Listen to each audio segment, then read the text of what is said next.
Voilà,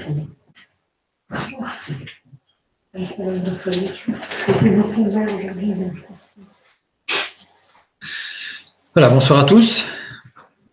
Ce soir, nous continuons sur Job. En fait, on a appuyé sur Job, mais on va... Ah oui, ici, il n'y a pas d'image, pardon. Ah, c'est vrai que ici, vous avez image, sauf ceux qui sont en présence, là, il n'y a pas d'image. Voilà, alors, on va laisser l'image s'afficher ici. Voilà. Alors, voilà. Donc, on recommence pour l'enregistrement. Je vais juste mettre l'image laquelle comme il faut.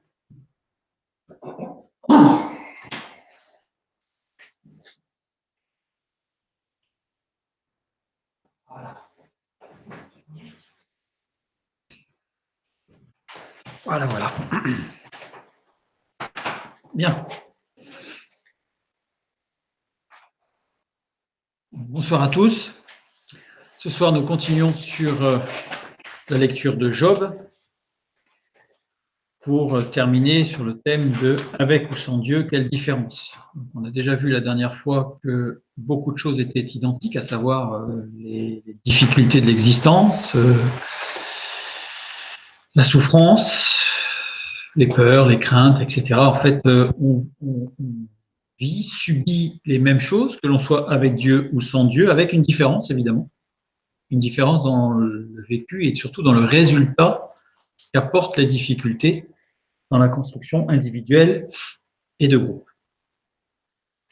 Donc ce soir, nous continuons. Donc nous allons relire le texte de Job avec toutes les parties que nous avons vues la dernière fois, qui vont être corrigées. Enfin, c'est pas une correction, mais on va essayer de reprendre un petit peu ce que nous avions vu la dernière fois avec le texte Job chapitre 8, des versets 4 à 14.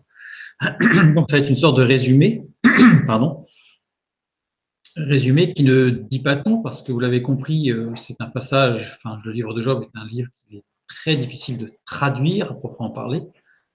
On pourrait en faire un texte explicatif, détaillé. À ce moment-là, il faudrait chaque verset le détailler sur quelques pages pour vraiment en avoir tous les sens. Cependant, on va essayer quand même ce soir, sur ces quelques versets, d'avoir une vue de la profondeur du texte, de la perfection de l'écriture et du message divin. Si tes fils ont manqué de consistance dans leur vie, donc c'est Bildad qui parle à Job, il les a escortés dans leurs projets orgueilleux.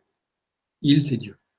Mais toi, si tu cherches dès l'aurore Dieu, si tu demandes une grâce au Tout-Puissant, si tu es juste et droit, dès l'instant présent, il se lèvera sur toi et comblera de bonheur ta demeure de justice. La foi en la création divine littérale est ridicule, car c'est un vain refuge qui ne permet pas de grandir, mais celle de la loi naturelle de cause à effet est intelligente et permet de comprendre le plan de Dieu, de la création à la fin de toute chose. Là, on voit que Bildad est en train de dire à Job, écoute, il faut être un peu sérieux, croire dans la création comme ça, par des actes de Dieu qui intervient en peu de temps, c'est ridicule. Ça, on l'avait déjà vu dernièrement, une dernière fois. Et donc, il continue, donc il s'attaque à Job, en fait, hein. Et il continue, interroge ceux des générations passées, sois attentifs à l'expérience de leur père, car nous sommes d'hier et nous ne savons rien. Nos jours sur la terre ne sont qu'une ombre. Ils t'instruiront, ils te parleront, ils tireront de leur cœur ces sentences. Donc là, il parle des anciens, Bildad.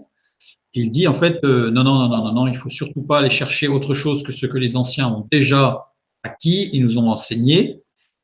Pour reprendre le thème de la création, c'est ce qu'a fait Darwin, parce que Darwin, dans sa théorie de l'évolution, n'a rien inventé, puisque son père lui-même, avant même que Darwin n'émette l'hypothèse d'une telle théorie, son père avait déjà écrit un ouvrage émettant ses pensées, ses idées d'une création divine, mais par étapes sur du très très long terme, et lui-même ayant puisé cette idée, cette pensée dans des textes encore plus anciens.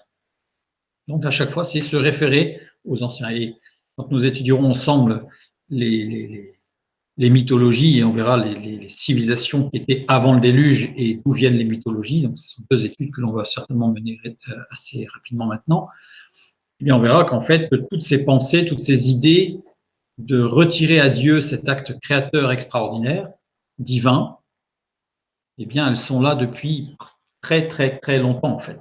Il n'y a rien de nouveau sous le soleil, comme dirait Salomon. Donc, il continue. Le jonc, image du plan mis en place par Dieu pour la libération de son peuple, croit-il en gloire sans marée, désignant les laissés pour compte souffrance. C'est-à-dire que Bildad est en train de dire, écoute, il y a le plan de Dieu pour l'humanité, et puis s'il y en a quelques-uns qui sont un peu à côté du plan, ben ceux-là, ils sont sacrifiés pour le bien de la multitude et du plus grand nombre. Donc, on va dire, entre guillemets, on dirait aujourd'hui raison d'État. Pour raison d'État, pour raison divine, eh bien, il y a des laissés pour compte qui souffrent. C'est comme ça, il faut l'accepter parce que quelque part, c'est pour la bonne marche de l'ensemble. Le roseau, qui désigne le résultat du travail des hommes et de la nature, entre guillemets, qui fait toute chose seul, on va dire. Porte-t-il du fruit dans les eaux vives données par Dieu? Sans les eaux vives, pardon. Sous-entendu, tu vois, même l'évolution, tout ce qui se fait, c'est des choses naturelles, mais c'est Dieu quelque part qui est derrière tout ça. C'est une sorte de Dieu est une sorte d'énergie globale. C'est des théories que l'on retrouve encore aujourd'hui. Hein. Encore en devenir et sans considération de la souveraineté de Dieu, anxieux devant ceux qui ont grandi et sont accomplis par l'action de Dieu, il est freiné et bloqué par Dieu. Ainsi sont les chemins de tous ceux qui oublient Dieu dans sa justice. Et là, le texte commence à se lire comme s'il y avait deux sens parallèles qui commencent.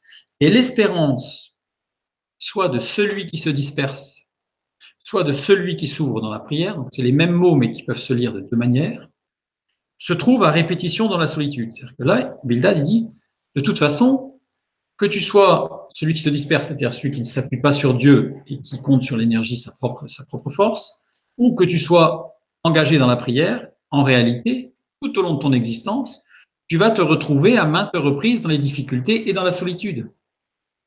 Donc, quelque part, Bildad lui dit, ça ne sert pas à grand-chose de t'appuyer autant sur la foi. Ensuite, il continue, donc cette solitude, laquelle solitude l'amène, l'homme, quel qu'il soit, l'un ou l'autre, l'amène à devenir conscient de ne pouvoir faire autrement que d'être soumis à l'autorité de Dieu, c'est-à-dire que celui qui ne veut pas se soumettre à Dieu, il se rend bien compte qu'il n'est pas le maître, il a beau faire tous ses efforts, il n'est pas le maître, des choses lui échappent, et donc il est, par la force des choses, soumis à la souveraineté de Dieu. Et celui qui se confie en Dieu, eh bien en fait, cette solitude l'amène à se mettre volontairement, à se soumettre volontairement à la souveraineté de Dieu. Donc, on voit les deux actions, en fait. Dans tous les cas, il y a une prise de conscience plus profonde de la souveraineté de Dieu. Dans un côté, soumission forcée, je dirais, parce qu'on ne peut pas faire autrement. D'un autre côté, soumission volontaire et agréable. Son soutien est une toile d'araignée. On a vu que c'était une allusion à la prophétie d'Ésaïe 59, dans laquelle Dieu présente son état au peuple qui s'humilie et le reconnaît comme souverain pour le laisser intervenir seul. Donc, le peuple reconnaît sous la révélation de l'Esprit que Dieu est souverain et il le laisse faire. Il arrête de vouloir faire par ses propres forces, sans vouloir agir par ses propres forces et plans, en délivrance et en jugement. Et enfin, le peuple crée une alliance perpétuelle avec lui. Donc là, c'est une image. Et cette toile d'araignée souligne deux aspects du soutien cherché. Le piège gluant et mortel, puisqu'une toile d'araignée, c'est l'image du piège dans lequel, une fois qu'on est pris, c'est fini, on ne peut plus s'en défaire. Ça, c'est pour celui qui se disperse, qui ne s'appuie pas sur la foi, qui ne s'appuie pas sur Dieu. Voilà. Et la fragilité de ses propres appuis, puisqu'une toile d'araignée, c'est très fragile, c'est très intéressant de voir combien c'est fragile, une toile d'araignée, et en même temps combien c'est dangereux. En fonction de qui et comment on la rencontre, cette toile d'araignée. Voilà, donc là, on a toute une présentation avec une sorte de glissement et de double lecture. Et elle va se continuer, cette double lecture, jusqu'à la fin du chapitre. Alors, comme on l'a vu la dernière fois, je suis certain que Bildad n'a pas eu conscience de ce qu'il était en train de dire. Il était inspiré par le Saint-Esprit, comme ça peut nous arriver d'entendre parfois des gens athées.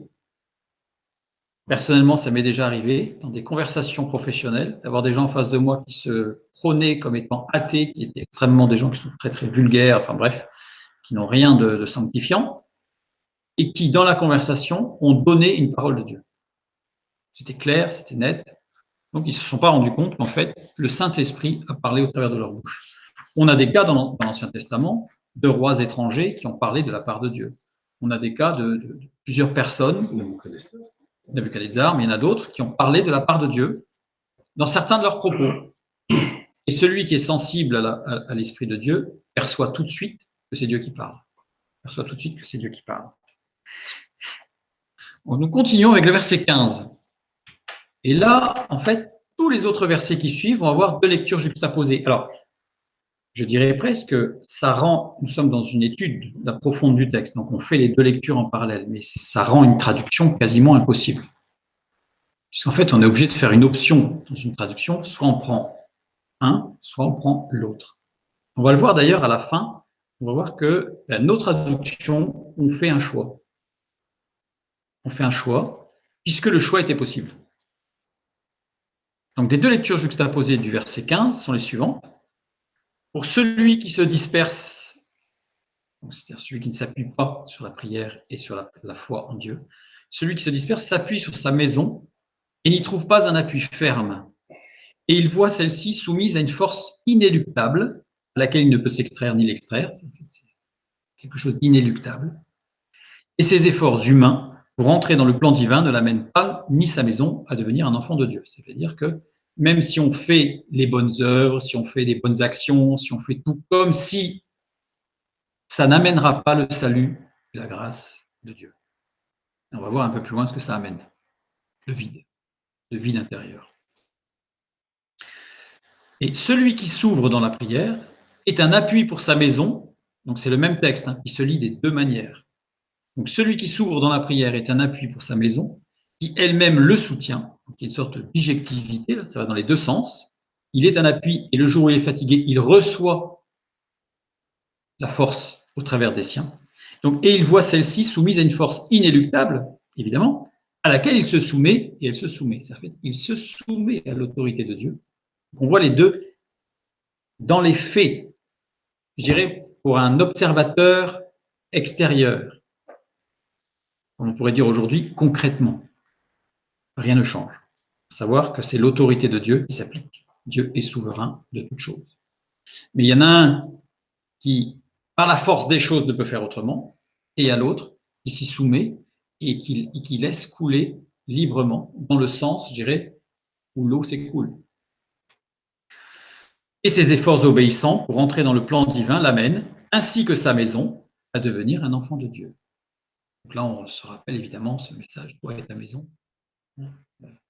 Moi et ma maison, nous servirons l'Éternel, Josué, puis dans le Nouveau Testament, tu seras sauvé, toi et ta maison, et ta famille.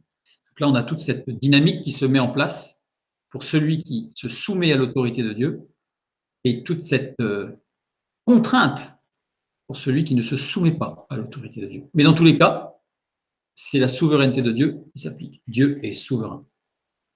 Nul n'échappe à l'autorité divine et au plan de Dieu. Le verset 16. Le verset 16, alors on a toujours cette double lecture juxtaposée. Celui qui se disperse était une source sous contrainte et entravée, parce que le terme en hébreu montre bien qu'en fait c'est une source d'eau, mais il ne peut absolument pas faire ce qu'il a envie. C'est-à-dire qu'en fait, il est contraint, donc il a des dons, il a des qualités que certains vont appeler naturelles, entre guillemets, qui sont des dons de Dieu, qu'il soit avec Dieu ou pas. Mais tout ce qu'il a est comme entravé, parce qu'il ne peut pas faire que ce qu'il veut, avant la chaleur, avant la difficulté, et il agit contre le bon sens étant celui de la parole de Dieu, en cherchant à sortir du jardin dans lequel Dieu l'a placé pour l'amener à son plein développement individuel en toute sécurité. C'est ce que nous avions vu la dernière fois. Je résume. Et l'autre lecture qui se juxtapose, c'est que celui qui s'ouvre dans la prière est une source soumise à Dieu avant la chaleur. Et il se développe de plus en plus dans le jardin dans lequel Dieu l'a placé pour l'amener à son plein développement individuel en toute sécurité. En fait, dans tous les cas, c'est toujours l'autorité de Dieu, la souveraineté de Dieu qui s'applique. Et dans les deux lectures. Mais on voit qu'il y en a un, c'est, je dirais, l'épanouissement dans la douceur, je dirais, dans l'amour avec Dieu, en présence de Dieu. Et l'autre, en fait, il suit, contraint et forcé. et les versets 17 et 18. Donc là, c'est le texte de notre traduction. On va continuer justement ce soir sur ces deux versets. Ce soir, on va passer notre temps sur les deux versets. On va pas avancer beaucoup, mais c'est très intéressant. Il entrelace ses racines parmi les pierres, il pénètre jusque dans les murailles. L'arrache-t-on du lieu qu'il occupe? Ce lieu le renie. Je ne t'ai point connu.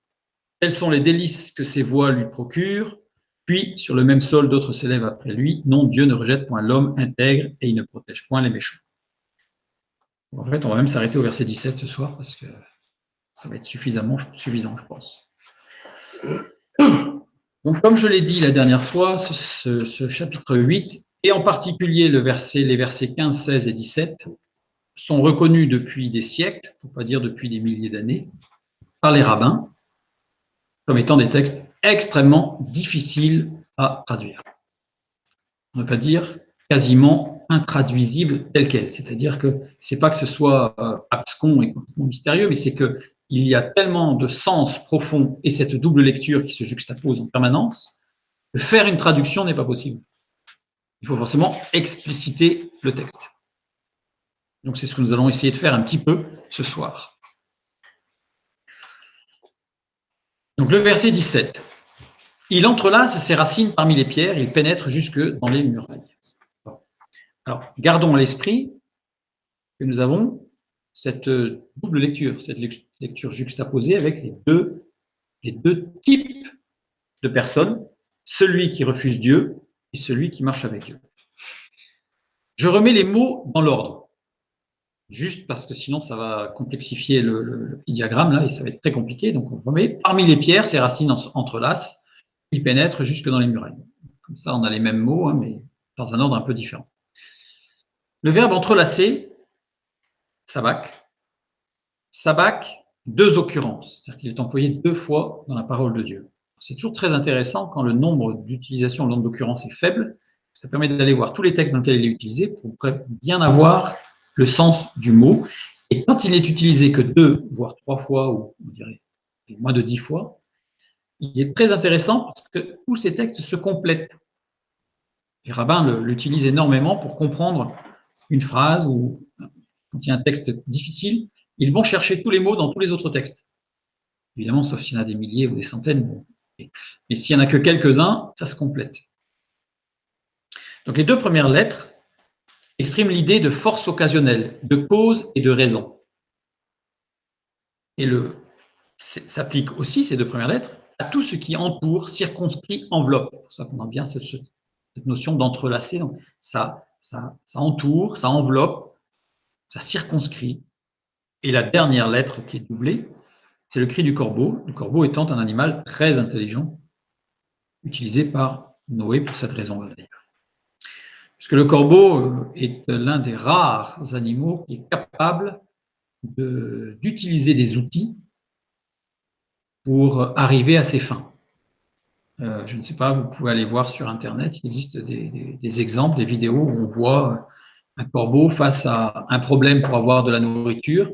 Et pour pouvoir avoir accès à la nourriture, il est obligé de prendre une branche, ouvrir une porte, rentrer, appuyer sur un petit truc pour qu'il y ait autre chose qui monte, vider un réservoir, enfin, et il finit par arriver par manger. Mais c'est un animal extrêmement intelligent.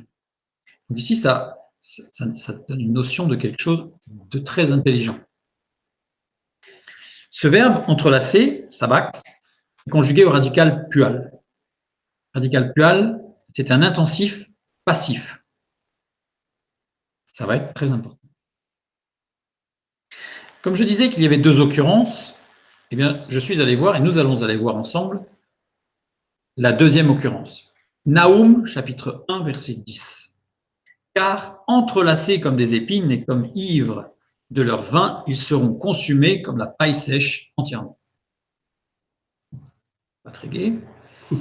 Regardons de quoi nous parle Naoum dans ce chapitre 1.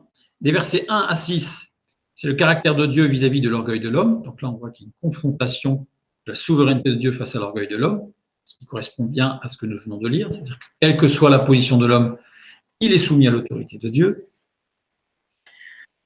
Et c'est quoi ce caractère de Dieu vis-à-vis de l'orgueil de l'homme? Eh bien, Dieu, dans sa jalousie, je l'ai mis entre guillemets parce que ça mériterait d'être explicité, agit pour délivrer du monde méchant, Dieu est patient, mais sa justice s'occupe du péché. Donc là, c'est des versets 1 à 6. Des versets 7 à 10, je l'ai mis en rouge puisque c'est notre verset. Donc c'est le verset charnière. Là.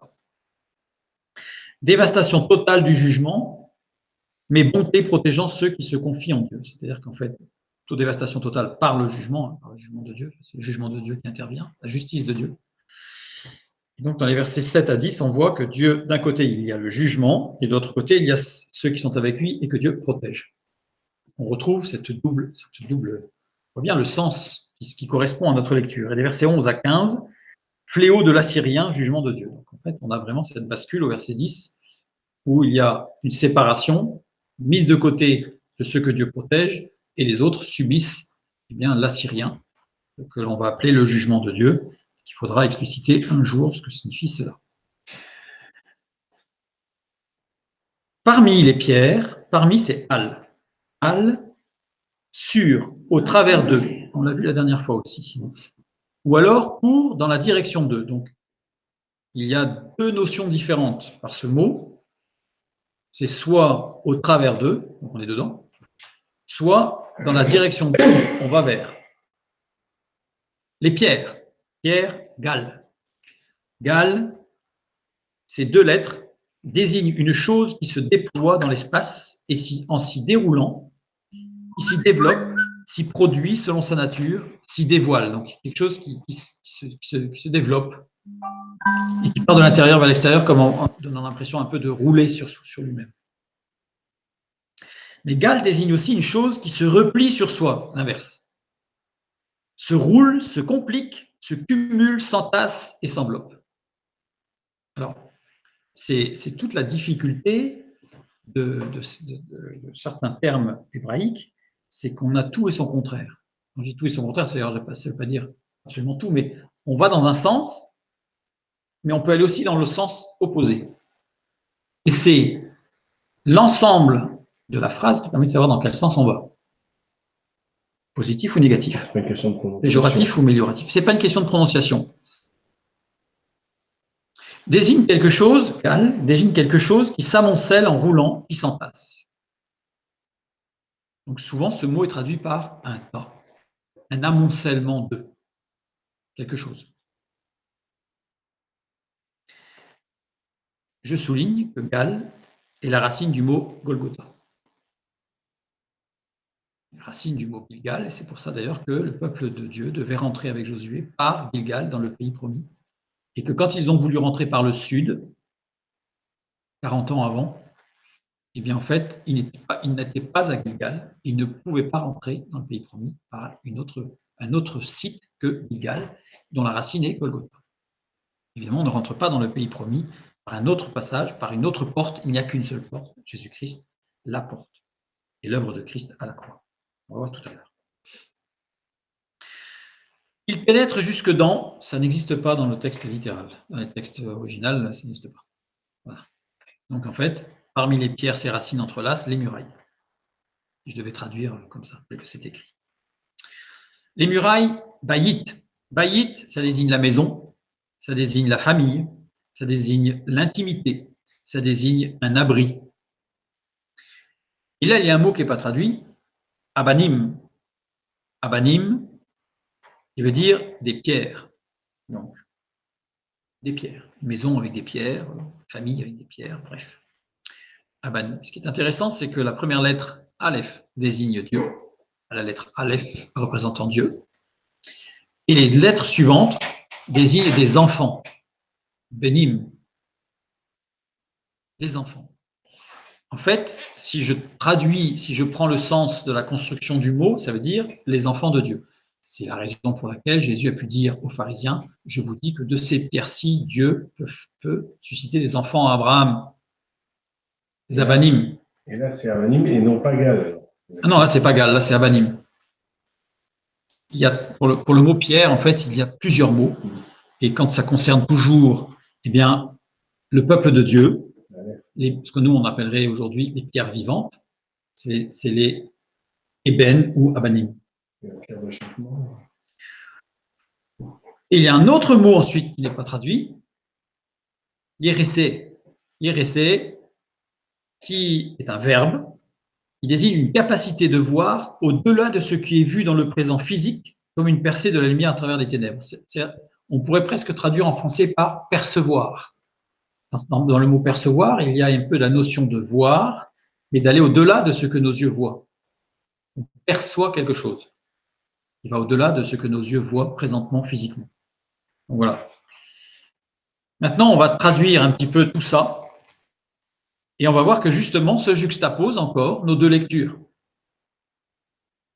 Puisque si je traduis le verset, si j'essaye d'expliciter le sens de la première lecture du verset 17, je lis: c'est au travers des complications qui s'accumulent que les racines de celui qui se disperse sont forcées de voir la protection, la force des enfants de Dieu avec l'arrière-goût du jugement à venir. Celui qui ne s'appuie pas sur Dieu voit bien à un moment donné, on a vu dans les versets précédents qu'il n'est absolument pas libre de ce qu'il veut faire, il est soumis à une autorité qui est largement au-dessus de la sienne, et c'est l'autorité divine. Mais non seulement cela, mais en plus, tout ce qu'il vit, en fait, Dieu, par le Saint-Esprit, l'amène à réaliser que ceux qui sont avec Dieu ont une force que lui n'a pas. Donc c'est tout. Là, on est vraiment dans le thème de, je pourrais appeler le thème générique et général de pourquoi la souffrance. En fait, la souffrance, la maladie, la difficulté qui vient du péché, nous sommes d'accord. Mais c'est Dieu qui a créé toute chose et qui avait dès le départ qui avait prévu tout cela. Eh bien, l'objectif, c'est d'amener celui qui ne veut pas de Dieu, qui ne marche pas avec Dieu, eh bien, au travers de toutes ces complications dans son existence qui s'accumulent dans notre existence, et en fait, c'est de voir, de l'obliger à constater, à réaliser, même s'il ne va pas le formuler publiquement, il va réaliser qu'il lui manque quelque chose et que ceux qui marchent avec Dieu ont quelque chose d'autre. Et la deuxième lecture, qui est la lecture celui qui marche avec Dieu, eh bien, c'est au travers du déploiement de la croix, c'est égal, donc Gilgal, Gal, donc le déploiement de tout ce qui, du développement, pour ça que j'ai tout mis les petits cadres de couleur rouge, que les racines de celui qui s'ouvre dans la prière sont amenées à considérer la protection, la force des enfants de Dieu avec l'assurance de la bonté et la protection de Dieu. En fait, on a vraiment, il vit la même chose en fait. Mais il y en a un qui va le vivre et qui va grandir dans sa communion et son adoration avec Dieu, par rapport à Dieu, puisqu'il est rempli de cette foi, de cette assurance que Dieu protège et le mettra de côté face à l'adversité. Comme nous dit la parole de Dieu, aucune tentation n'est survenue qui ne soit au-delà de nos forces. Ça, c'est la foi. Nous le savons. Et je dirais, à épreuve exceptionnelle, bénédiction exceptionnelle. Donc, ça veut dire qu'en fait, Dieu suit son enfant. Les deux vivent la même chose. Il y en a un qui a plus de force de caractère quelque part. Il n'a pas plus de force de caractère, on va le voir. Puisqu'il arrive à combattre. Non, il n'arrive pas à combattre. Il fait confiance au Saint-Esprit qui le porte dans les difficultés. Et l'autre, il voit bien, et on va justement au verset 18, on va voir encore plus loin ce qui se produit dans cette, je dirais, dynamique. Parce qu'on se rend compte ici que Dieu, en fait, implique une dynamique aux deux. Ça fait suite à tout ce que nous avons vu avant. C'est-à-dire que pour beaucoup de personnes, celui qui refuse Dieu, eh bien, en fait, il est libre de faire ce qu'il veut, et puis voilà, il s'en va sur sa route, et puis Dieu l'a laissé tomber. Mais on se rend compte qu'absolument pas. Et que tout ce qui se produit dans la vie de celui qui refuse Dieu a pour but de le ramener à une prise de conscience qu'il a besoin, de prendre conscience que Dieu agit en lui aussi pour l'amener, non pas à le forcer à accepter Dieu, pas ça, mais l'amener inéluctablement à une prise de conscience totale de l'existence de cette action divine dans la vie de celui qui s'appuie sur lui. Donc c'est extraordinaire, juste dans ce verset. Bildad ne doit pas se rendre compte de ce qu'il dit là, parce que ce qu'il dit est très très profond. On continue. Le verset 18. Et il va continuer, et c'est de plus en plus explicite. Donc, comme je disais la dernière fois, c'est-à-dire qu'en fait, Bildad, au fur et à mesure, quand il essaye d'attaquer Job, en fait, il fait l'inverse là. Parce que Job, lui, rempli de l'esprit, perçoit cette double lecture. D'ailleurs, dans sa réponse, on étudiera peut-être ensemble, je ne sais pas, mais dans sa réponse, il montre qu'il a compris ce que le Saint-Esprit voulait lui dire au travers de la bouche de Bildad. Il n'a pas pris l'attaque de Bildad en frontal. Bien sûr, ça fait mal parce qu'il se serait attendu à quelque chose de plus chaleureux d'un point de vue humain. Mais il a bien vu l'action du Saint-Esprit et il a bien compris tout le message et ce qui se passe. Le verset 18. L'arrache-t-on du lieu qu'il coupe? Ce lieu le renie, je ne t'ai point connu. Qu'il occupe, pardon. L'arrache-t-on du lieu qu'il occupe? Ce lieu le renie, je ne t'ai point connu. C'est pareil, c'est un verset très difficile à comprendre et à traduire. Il y a un premier mot qui n'est pas traduit. Im. Im qui veut dire si. Une condition. Si. Si. L'arrache-t-on? Le verbe bala. Bala qui veut dire avaler, engloutir. Il y a un jeu de mots avec le terme bayit qu'on a vu tout à l'heure, maison, famille, intimité, du verset 17. Puisque bayit est construit avec le beit pointé au départ, puis deux lettres. Et là, bala, qui est dans le verset juste après, est construit de la même manière, sachant qu'on a vu que bayit, c'était la maison des enfants de Dieu, dans le verset 17. Ce qu'on pourrait traduire aujourd'hui par l'Église. Mais aussi la famille. C'est l'ensemble des enfants de Dieu, de ceux qui marchent, qui s'ouvrent dans la prière à Dieu. Alors, prenons les deux mots. Les deux commencent par la lettre beit pointée, et la lettre beit pointée désigne un vide intérieur. Donc, rappelez-vous, toujours cette double lecture juxtaposée. Donc, on a deux mots, il y a un jeu de mots, parce qu'il y en a eu plein, j'en ai pris qu'un, mais il y a énormément de jeux de mots, en fait. Énormément de mots qui se ressemblent, qui sont construits pareil, etc. Bon, j'en ai pris qu'un, parce que sinon, ça aurait été très long. Les deux premières lettres désignent la même chose, c'est-à-dire un vide intérieur. Vous allez me dire, oui, celui qui est avec Dieu, il n'est pas en vide intérieur. On va voir. Alors, la dernière lettre ici de Baït, pour bien comprendre ce que cela signifie, la maison de Dieu, il faut savoir ce que signifie cette lettre Tav.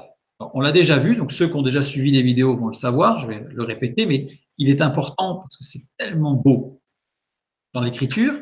Donc, initialement, la lettre Tav avait cette forme. Elle n'avait pas la forme que vous voyez à l'écran écrit ici avec une sorte de porte, avec une sorte de marche là.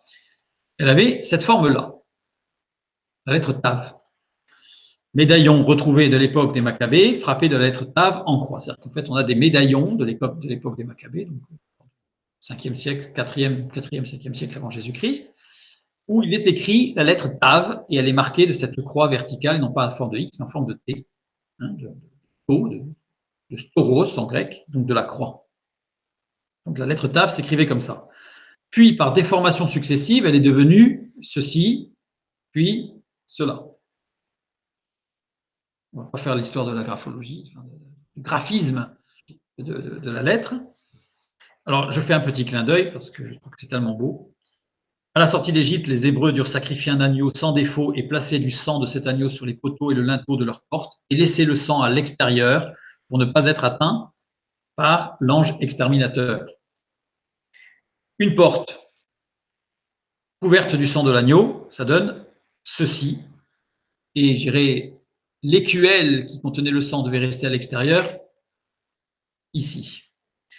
Donc ça veut dire qu'en fait, le sang de l'agneau était appliqué sur un tave. Jésus a dit, je suis la porte, nul ne vient au Père que par moi. Quand on dit que le texte est uni, c'est-à-dire qu'en fait la parole de Dieu est un, elle est un, du début jusqu'à la fin. Par ailleurs, dans Ézéchiel chapitre 9, verset 4, nous lisons, l'Éternel lui dit, passe au milieu de la ville, au milieu de Jérusalem, et fais une marque sur le front des hommes qui soupirent et qui gémissent à cause de toutes les abominations qui s'y commettent. C'est-à-dire une marque sur ceux qui s'ouvrent dans la prière, comme nous pourrions dire.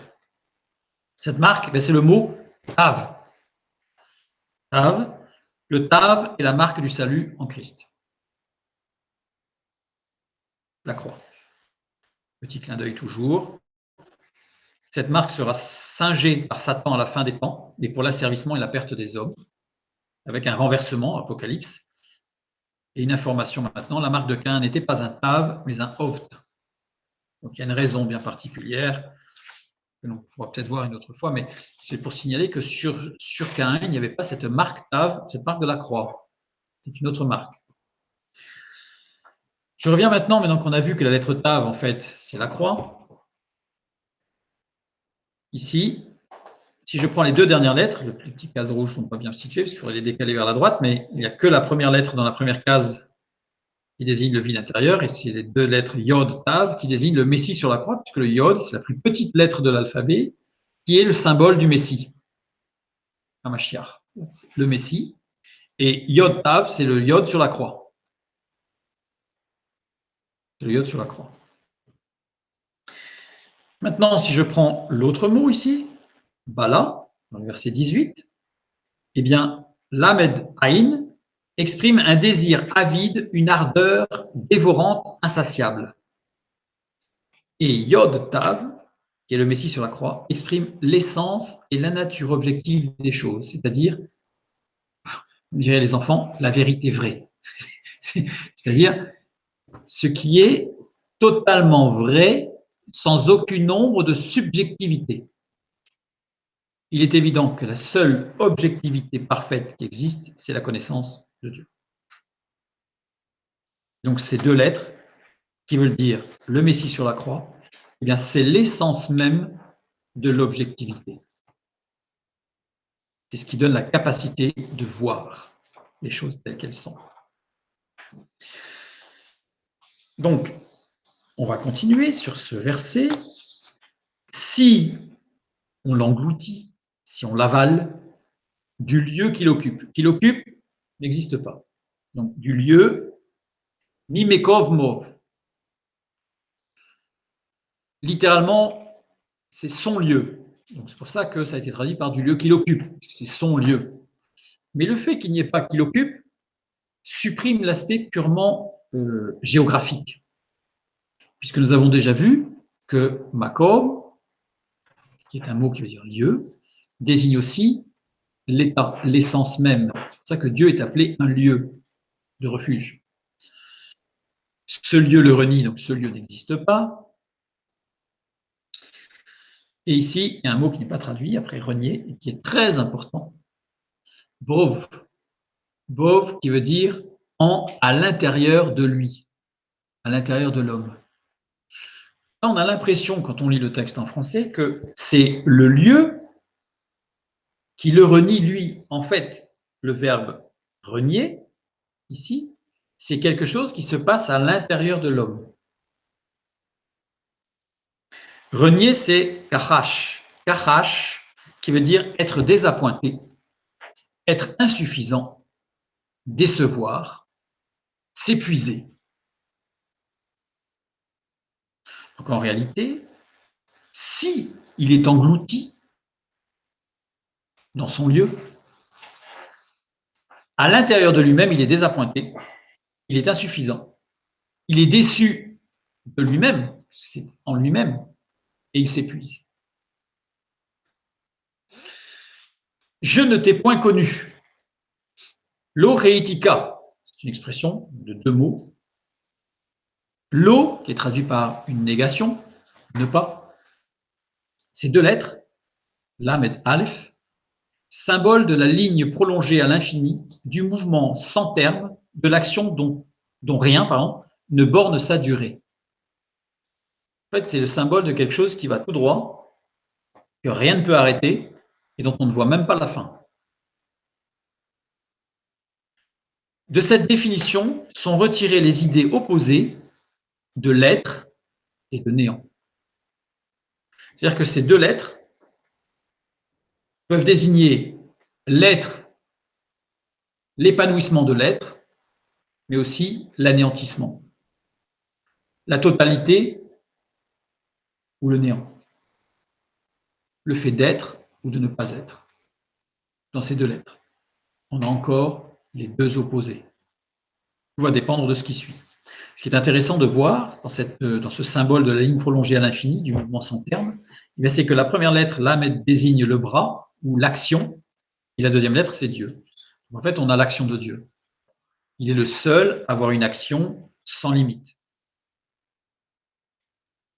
Ensuite, le deuxième mot, Reitika.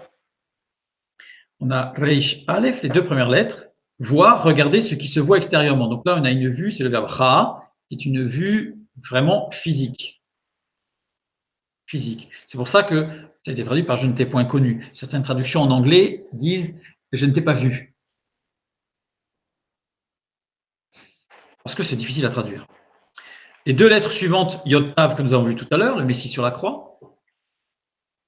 Le Messie sur la croix. Et les deux dernières lettres, Yod Kaf, manifestation de la restriction, c'est-à-dire être mis de côté. Être mis de côté, pas forcément avec une notion péjorative. Ça peut être mis sur le côté pour être protégé. Donc là, c'est une notion où on n'est pas dans le flux, on est sur le côté. Alors ça peut être soit parce qu'on a été, d'un point de vue négatif, retiré de quelque chose de bon et on a été mis sur le côté, mis sur la touche, soit au contraire, c'était quelque chose qui pourrait pu être destructeur et on a été mis sur le côté pour être protégé.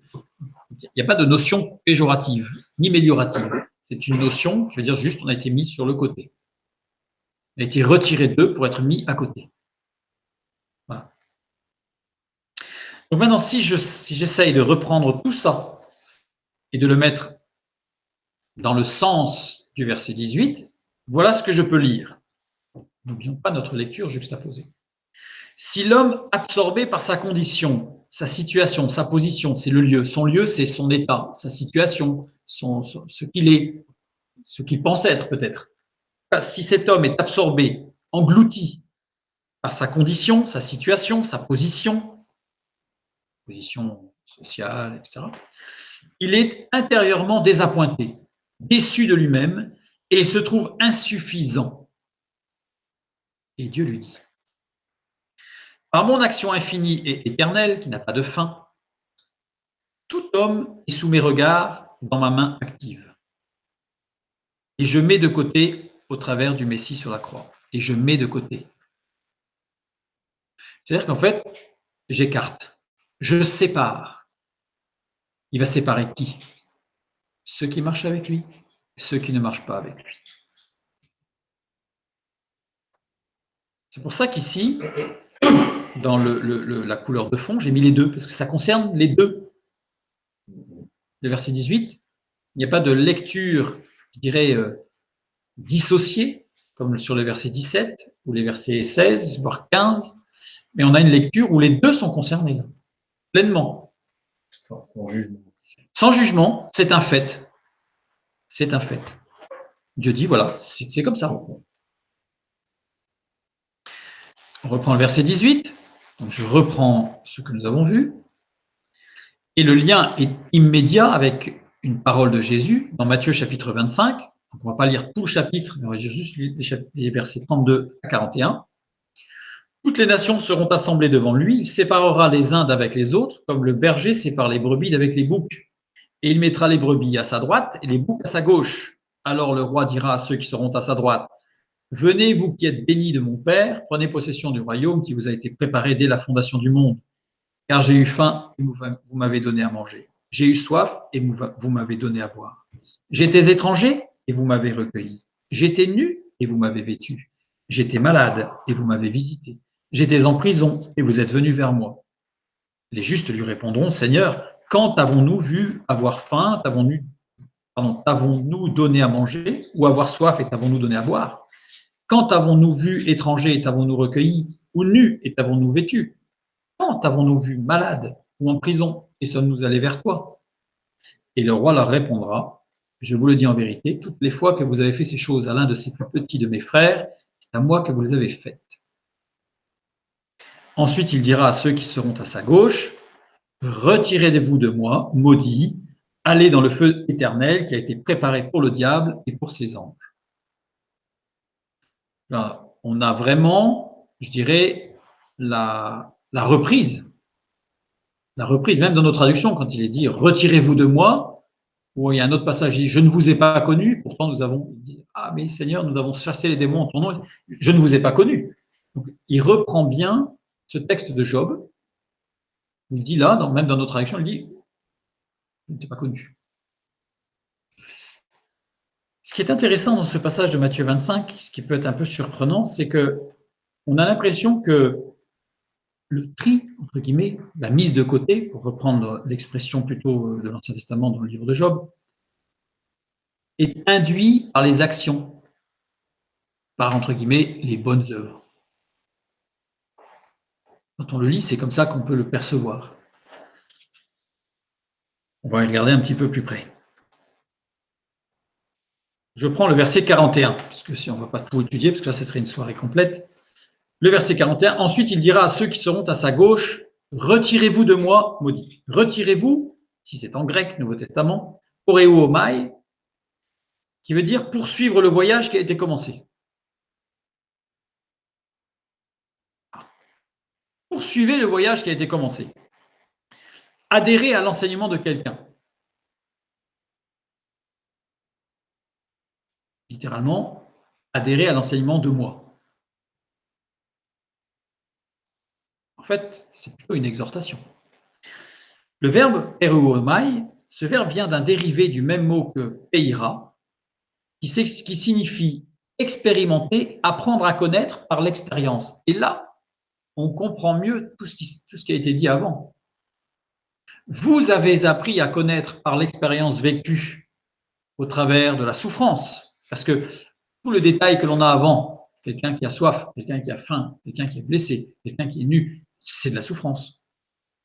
Là, Jésus ne fait qu'expliciter ce que produit la souffrance. Et comme nous l'avons vu au préalable dans Job chapitre 5, verset 17, je ne sais plus, où il est dit que la souffrance, en fait, Dieu utilise la souffrance pour rendre lucide celui qui souffre, mais pour aussi, au travers de celui qui souffre, être un témoignage pour le spectateur, on dirait, celui qui est extérieur à la souffrance, pour que ce soit un témoignage pour aussi celui qui est à l'extérieur, pour l'amener à être lucide sur lui-même aussi. En fait, il y a une double action au niveau de la souffrance. Il y a une double action. Il y a une action de témoignage et une action pour la personne qui souffre. C'est pas gratuit. Dieu a un plan au travers de tout cela. Et donc, dans cette phrase de Jésus, cet enseignement dans Matthieu chapitre 25, on voit bien que, en réalité, tout ce qu'il a énoncé avant, ce ne sont pas les bonnes œuvres qui sauvent, mais que c'est au travers de la souffrance que l'on peut expérimenter notre véritable nature, notre nature insuffisante, notre nature de manque. Et on va expérimenter aussi la compassion. La compassion et la joie pour ceux qui se réjouissent. Ce verbe pereuomai est conjugué à la voix moyenne déponente. Moyenne déponente, on a commencé à avoir l'habitude maintenant. On sait que quand c'est employé dans le Nouveau Testament, une conjugaison à la voix moyenne déponente, en fait, c'est-à-dire que la personne donne l'impression d'être l'acteur d'eux, mais qu'en réalité, elle est poussée par une force invisible qui est le Saint-Esprit. Donc ça veut dire qu'en fait, quand Jésus dit « retirez-vous de moi », dans cette phrase, on a l'impression que, allez, prenez vos bagages et fichez le camp. On a l'impression que ça nécessite un effort de celui qui doit partir. Alors qu'en réalité, la conjugaison montre que ces gens-là vont être poussés par le Saint-Esprit pour, d'après le sens littéral de pereuomai, pour poursuivre le voyage qui a été commencé. Ils ne sont pas arrivés au but. C'est une véritable exhortation. Maudit, c'est un mot très fort. Retirez-vous de moi, maudit. Alors là, dans la bouche de Jésus, c'est violent. Kataraomai. 6 occurrences. 6 occurrences, donc c'est quelque chose de proprement humain. Littéralement, si vous prenez le dictionnaire, ça veut dire souhaiter quelque chose de mal ou négatif. Donc, c'est-à-dire qu'en fait, c'est comme si Jésus disait « Retirez-vous de moi, Je vous souhaite du mal. Non. C'est choquant. C'est choquant. Ce qui va être intéressant de voir, c'est que ce verbe, ici, est conjugué à la voix moyenne ou passive. Ça veut dire qu'en réalité, sa conjugaison ne permet pas de savoir s'il est conjugué à la voix moyenne ou s'il est conjugué à la voix active, passive. C'est-à-dire que c'est la même écriture dans les deux cas. On ne peut pas savoir. C'est un choix de lecture. À la voix moyenne, ça veut dire quoi? Ça veut dire que le sujet est intéressé par l'action. À la voix passive, ça veut dire que le sujet subit l'action. Les traductions ont choisi la voix passive.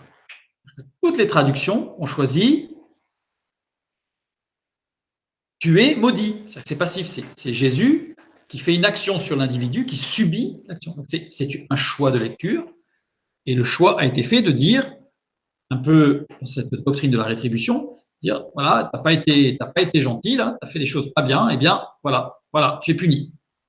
Jésus, du coup, inflige à la personne ce souhait négatif. Dans certains textes, dans les textes grecs antiques, ce verbe est utilisé pour faire des imprécations de maladie, de mort. Enfin voilà, c'est vraiment souhaiter quelque chose de très négatif. Donc c'est pour ça que quand on dit maudit, on est quand même dans le sens. Hein. Et maintenant, si on faisait une lecture, puisqu'on peut le faire, puisqu'il n'y a pas, on ne peut pas savoir, c'est juste un choix de lecture, on ne peut pas savoir si ça a été conjugué à la voix moyenne ou à la voix passive. Nos traductions prennent la voix passive. Ce soir, prenons la voix moyenne. Si je prends la voix moyenne, j'obtiens ceci. Continuez, c'est le verbe erugomai, au lieu de retirez-vous, je prends le sens littéral. Continuez sous l'action de l'esprit, puisqu'il est conjugué à la voix moyenne déponente. Continuez sous l'action de l'esprit votre route pour apprendre, vous qui avez souhaité quelque chose de négatif à autrui pour votre intérêt. Ça, c'est une lecture à la voix moyenne. Ça veut dire que là, on est dans la bouche de Jésus, on n'a plus quelque chose d'extrêmement violent et négatif, on a une exhortation ajoutée à une parole de connaissance. Ce qu'il dit à ces gens, c'est une prophétie bien sûr, mais il dit, voilà, et vous n'avez pas appris au travers des gens que vous avez rencontrés qui étaient nus, des gens qui étaient malades, des gens qui étaient en prison, c'est-à-dire au travers de la souffrance, vous n'avez pas accepté d'être rendu lucide. Si je reprends Job, vous voyez, on juxtapose le livre de Job, eh bien, continuez votre route, toujours sous l'action du Saint-Esprit. Comme on l'a vu, le Saint-Esprit, entre guillemets, ne lâche personne, c'est-à-dire qu'il suit tout le monde, comme Jésus a lui-même suivi les disciples sur le chemin d'Emmaüs, il les a suivis, il ne les a pas secoués, il leur a pas dit, puisque vous voulez partir, eh bien, allez-y, tant pis pour vous. Il les a suivis, il les a rendus lucides, et ils sont revenus. Et c'est toute l'action du Saint-Esprit auprès de tous ceux qui s'éloignent de Dieu, qui refusent Dieu, ou qui n'ont pas encore connu Dieu. Tout est fait pour les amener à être rendus lucides sur leur incapacité, sur leur vide intérieur, sur le fait que tout ce qu'ils peuvent faire ne produira rien à l'intérieur, et tout ce qu'ils pourront construire n'est que fragilité. Et tout est indépendant de leur volonté. C'est-à-dire qu'en fait, ils ne peuvent pas, ils ne sont pas maîtres. Ils ne sont pas maîtres. Donc cette lecture me semble, je dis on peut lire les deux, me semble beaucoup plus à propos et beaucoup plus correspondre à tout l'enseignement de Jésus au travers des évangiles, au travers de son ministère sur terre. C'est-à-dire une exhortation à prendre garde. Une exhortation à prendre garde. Donc je reprends mon verset pour aller plus loin. Ensuite, donc je mets en bleu cette traduction en la voix moyenne. Ensuite, il dira à ceux qui seront à gauche, continuez sous l'action de l'esprit votre route pour apprendre, vous qui avez souhaité quelque chose de négatif à autrui, pour votre intérêt. Alors vous allez me dire, ouais, mais là, la suite de la phrase, ça casse un peu la démonstration. Et après, aller dans le feu éternel qui a été préparé pour le diable et pour ses anges, voilà, on continue dans la violence quand même. Alors, le verbe aller ici n'existe pas dans le texte en grec. Donc, on a dans le feu éternel. Alors, le mot éternel ici, c'est aionion. Aionion qui vient de aion. Alors, aionion désigne un temps. Alors déjà, ça commence mal pour désigner l'éternité, parce que ça désigne un temps. Ça désigne la durée de la vie. Ça désigne la destinée. Ça désigne un long espace de temps indéterminé. Ça ne veut pas dire éternel. C'est-à-dire qu'on ne sait pas quand ça finit. On ne sait pas trop, ni quand ça commence à la limite, mais surtout quand ça finit. Donc c'est indéterminé, on ne sait pas. Désigne aussi la moelle épinière, siège de la vie. J'ai mis tous les sens, si je prends le dictionnaire. Alors, ça veut dire éternel, aion, dans certains textes philosophiques et religieux, en particulier le Nouveau Testament. Alors, je ne vais pas trop expliciter.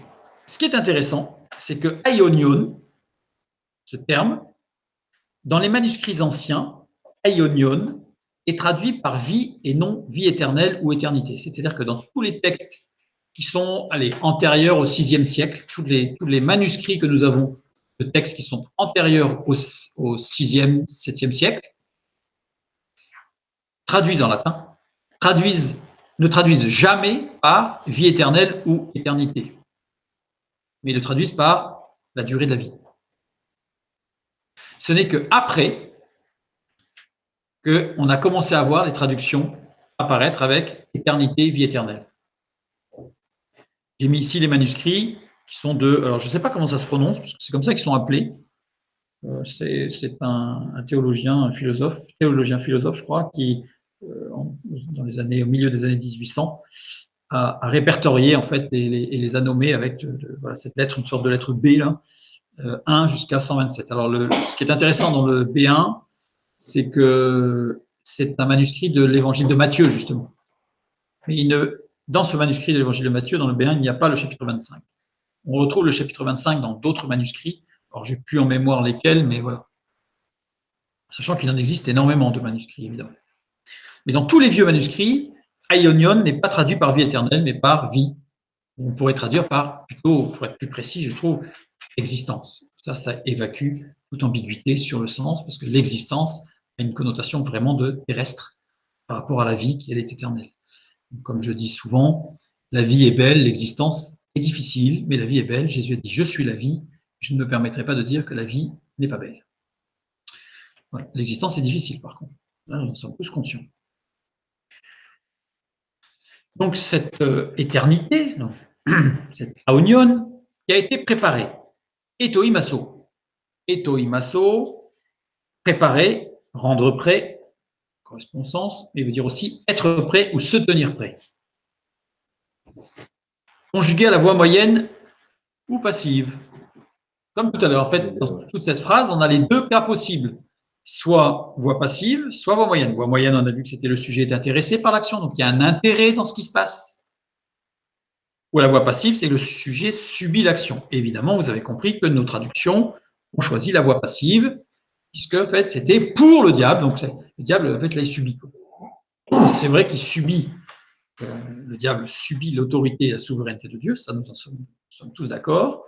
Cependant, on pourrait se permettre d'avoir une lecture sur la voix moyenne, ce qui me paraîtrait plus logique. Si on lit la première partie de la phrase à la voix moyenne, il paraît logique de lire la deuxième partie à la voix moyenne. On reste dans le même, je dirais, dans le même champ de traduction et de lecture. Pour tôt. Tôt, décliné au datif neutre singulier, ce qui est le cas ici, désigne sur le compte de ou ce qui concerne le diable. Donc il n'y a pas d'objectif que ça a été préparé pour lui, mais c'est que ce qui a été préparé, ça le concerne. Ça le concerne. Je reprends la phrase, pour ne pas surcharger l'image, et je remets dedans ce qu'on vient de voir. Donc, ensuite, il dira à ceux qui seront à gauche, continuez sous l'action de l'esprit votre route pour apprendre. Vous qui avez souhaité quelque chose de négatif à autrui pour votre intérêt, lecture à la voix moyenne, dans le feu, sachant que le mot feu, pardon, ici, Pardon. Kippour désigne autant les passions que les difficultés, en fait tout ce qui peut mettre le feu, c'est-à-dire autant les passions, les désirs que les difficultés, la souffrance. Donc c'est vraiment, là, ça désigne un feu, quelque chose qui brûle, mais positif ou négatif.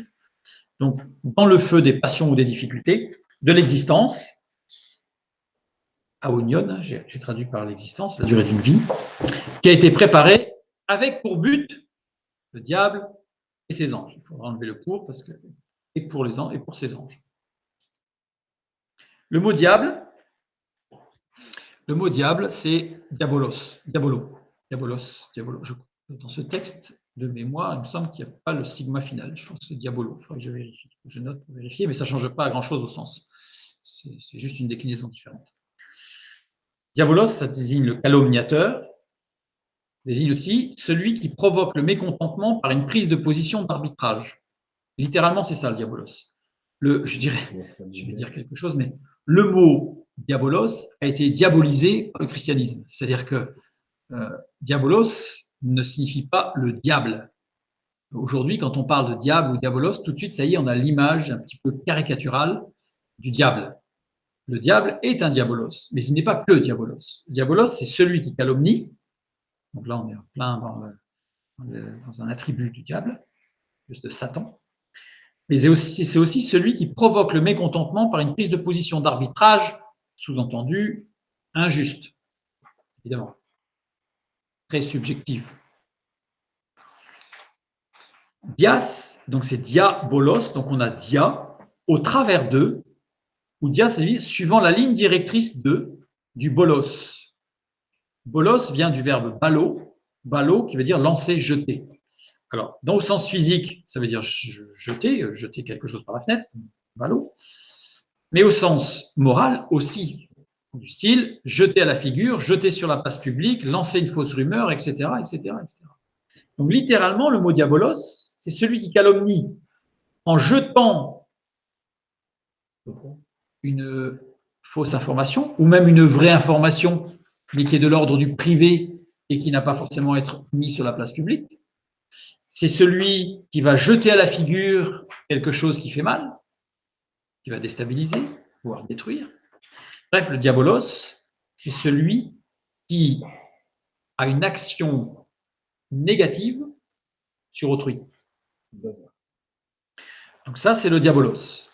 Donc, ce feu, passion, difficulté de la vie, de l'existence, qui a été préparé avec pour but, eh bien, celui qui jette, celui qui, au travers de, entre guillemets, jeter à la figure, jeter sur la place publique, etc., enfin, c'est tout ce qui est qui porte atteinte à l'autre, N'oubliez pas, qui a été préparé, lecture à la voix moyenne, sous-entend que le diabolos, il y a un intérêt. Ce n'est pas gratuit. Il y a un intérêt. C'est-à-dire s'il le fait, c'est parce qu'il y a un intérêt. Ça peut être un intérêt purement moral, de vengeance, mais il y a un intérêt. Donc ce n'est pas gratuit. Il y a un intérêt qui peut être financier, j'imagine. Essayer de faire la une des journaux avec des informations qui sont extrêmement nauséabondes, il y a un intérêt. Si c'est pour se venger de quelqu'un, il y a un intérêt. Donc ici, cette préparation, l'action du diable, en fait, il y a un intérêt. Et l'intérêt, alors là aussi on peut lire les deux choses, hein. Le diabolos, celui qui a un intérêt à porter atteinte à autrui, mais au travers de ces passions et de ces difficultés de l'existence qui ont été préparées par le Saint-Esprit pour amener à être rendu lucide. Parce que Dieu est souverain, rien ne lui échappe. Et c'est tout l'enseignement du livre de Job pour nous montrer que la souffrance, et oui, la souffrance, elle n'est pas distante de Dieu, bien au contraire. Le Saint-Esprit se trouve avec nous dans la souffrance, se trouve avec celui qui même renie Dieu, et bien le Saint-Esprit est avec lui dans la souffrance, pour l'amener, non pas le forcer, mais l'amener à être rendu lucide, c'est-à-dire avoir une vue, apercevoir, comme on a vu tout à l'heure, de façon objective, la réalité de son état de manquement, de faiblesse, d'inaptitude à atteindre le but de l'épanouissement dans la vie, dans l'existence. Et de ces anges, alors, et pour ces anges, agélos, évidemment, une fois de plus, le mot agélos a été christianisé, je dirais, parce que agélos, c'est le messager. Alors évidemment, les messagers de Dieu, ce sont des anges, d'accord. Mais les agélos, c'est tout messager. Littéralement, c'est tout messager. Toute personne qui annonce une nouvelle, toute personne, qu'elle soit bonne ou mauvaise, toute personne qui se fait l'intermédiaire d'eux, ce que j'ai mis ici, donc les annonceurs, les messagers, les intermédiaires. Donc, au travers de cette construction de phrases, je dis que l'on peut lire cette parole de Jésus, puisqu'il y a les deux possibilités. Autant dans certains versets, c'est clair, net, il n'y a pas d'ambiguïté. Là, ce n'est pas qu'il y a ambiguïté, c'est qu'on peut lire. Ensuite, il dira à ceux qui seront à gauche, c'est une lecture que je trouve qui s'intègre totalement dans le contexte de ce que Jésus dit. Vous avez vu des gens, des bien-aimés nus, dans la souffrance, dans la difficulté. Continuez sous l'action de l'Esprit votre route pour apprendre, puisque vous n'avez pas appris, de toute évidence. Vous qui avez souhaité quelque chose de négatif à autrui, pour votre intérêt, dans des passions. Donc, et là, regardez les virgules. Si j'enlève la proposition entre virgules, continuez sous l'action de l'Esprit votre route pour apprendre, dans le feu des passions et des difficultés de l'existence, qui ont été préparées pour celui qui provoque le mécontentement, celui qui est injuste, celui qui salit, celui qui calomnie, celui qui blesse, et pour ses messagers ou ses intermédiaires. C'est-à-dire que ce n'est pas la peine d'essayer de se blanchir en disant « c'est pas moi, c'est pas moi, c'est pas moi qui l'ai fait ». C'est toute responsabilité sera reconnue, puisque nous l'avons lu tout à l'heure, Dieu est totalement objectif, et une objectivité totale, sans l'ombre d'une subjectivité. C'est là toute la justice de Dieu, qui est parfaite. Et donc ici, tout le message du livre de Job, c'est de dire qu'il n'y a pas des hommes et des femmes qui marchent avec Dieu et qui sont exclus de la souffrance. Il y a des hommes et des femmes qui marchent avec Dieu, qui subissent la même souffrance que les autres, mais avec une lucidité qui va aller grandissante pour s'enraciner, je reprends l'image des racines, pour que les racines puissent aller de plus en plus profondément dans la maison de Dieu, pour se déployer, s'épanouir, grandir, se fortifier, mais pas se fortifier en disant « maintenant j'ai du caractère », se fortifier en disant au contraire « je sais que la puissance de Dieu s'accomplit dans ma faiblesse. Je sais que Dieu est puissant, qu'il prend soin de moi et qu'il me met sur le côté quand il y en a besoin. Et si je suis sur le côté, c'est parce que Dieu me prend soin de moi. » Ça peut être humainement frustrant de se retrouver sur le côté. Mais sachons que Dieu est souverain et si nous nous appuyons sur lui, alors il prend soin de nous dans le moindre détail. Et le jour où nous sommes mis de côté, ce n'est pas parce que Dieu nous a oubliés, ce n'est pas parce que Dieu veut nous faire souffrir, comme on entend certains le dire, c'est tout simplement parce que Dieu va nous permettre de nous approfondir encore plus. Et c'est ce que dit Bildad à Job, et Job le comprend bien quand il dit, en fait, on se retrouve régulièrement dans la solitude. Parce que c'est dans la solitude que l'on entend Dieu. Remarquez bien l'image du désert dans l'Ancien Testament et dans le Nouveau Testament, dans toute la parole de Dieu. Il y a un temps de désert. Alors souvent, on l'associe à un temps de souffrance. Peut-être. Mais si on est totalement soumis à Dieu, je ne suis pas certain que ce soit vécu comme un temps de réelle souffrance. C'est un temps où on est mis face à soi-même et la solitude est parfois nécessaire pour que nous puissions entendre Dieu parler. C'est pour ça que Moïse a été dans le désert. L'apôtre Paul, quand il s'est converti sur le chemin de Damas, on lit très vite et on a l'impression que tout de suite, il attaque, entre guillemets, il commence le ministère et c'est parti. On oublie qu'il est resté 14 ans dans le désert d'Arabie à écouter le Saint-Esprit. Écoutez Dieu. 14 ans. Après, oui, il a eu un ministère béni. 14 ans dans le désert, dans la solitude. Élie a été un temps dans la solitude, dans le désert. Élisée a été un temps dans le désert. Jésus est allé 40 jours et 40 nuits dans le désert et la solitude. Bref, etc., etc. Donc, vivons pleinement ce recueillement dans la prière, celui qui s'ouvre dans la prière. Soyons de celui qui s'ouvre dans la prière et ne soyons pas de ceux qui se dispersent dans l'activisme et en oubliant Dieu. Mais voilà, appuyons-nous et à ce moment-là, dans ces deux lectures juxtaposées, et bien nous serons celles qui étaient tout au long de notre lecture, qui étaient dans une sorte de rouge. J'ai fait exprès, rouge. On se réfugie dans le sang de Christ, on est purifié et on vit avec Dieu. Et ne soyons pas dans le marron, tout ce qui est terrestre, et à rechercher un épanouissement auquel nous n'arriverons jamais. Que Dieu vous bénisse et à bientôt.